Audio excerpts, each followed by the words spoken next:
October is now in the books, so it's time for the first power rankings of November. I don't think I've ever seen the league so tightly packed together from top to bottom a month into the season. So there's definitely more than one right answer for these rankings. But one thing that's fairly certain is that the Jets are at the top.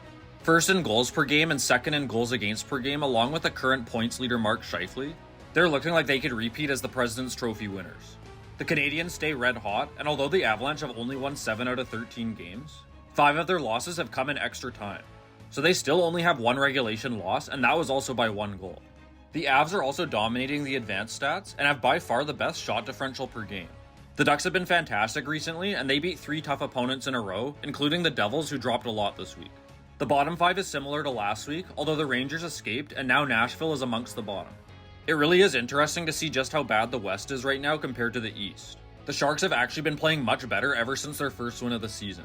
And even in their loss against the Kings, they completely outplayed the Kings but just had some poor goaltending. I want to be sure the Sharks can get some consistent goaltending and stop getting outshot badly in numerous games before they escape the bottom 5. There were so many teams that improved drastically this past week, but amongst the top are the Lightning, Bruins, and Blue Jackets. All teams that a couple weeks ago looked completely mediocre but are now in the playoff hunt. Of the teams that fell the most, I think the Devils have the highest chance of bouncing back. The Capitals had a brutal week, and the injuries certainly aren't helping. Logan Thompson is about the only bright spot on the team right now. The Penguins were under the microscope due to their high PDO stat, and maybe there's a chance they're now coming back down to their expectations. Now for the Hart Trophy, I'm keeping Eichel in the number 1 spot for another week, but we all knew it was only a matter of time before McDavid snuck into this race. And it's not too surprising that the Ted Lindsay race is similar to the Hart race. Although I think McKinnon is officially ahead of Eichel now.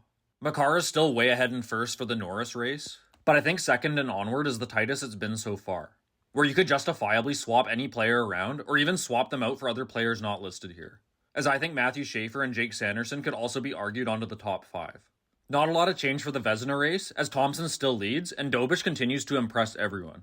Vladar has a better save percentage than Dostal, but Dostal has more favorable advanced metrics, as he currently leads the league in goals saved above expected. As always, let me know your thoughts on these rankings and if you would make any adjustments.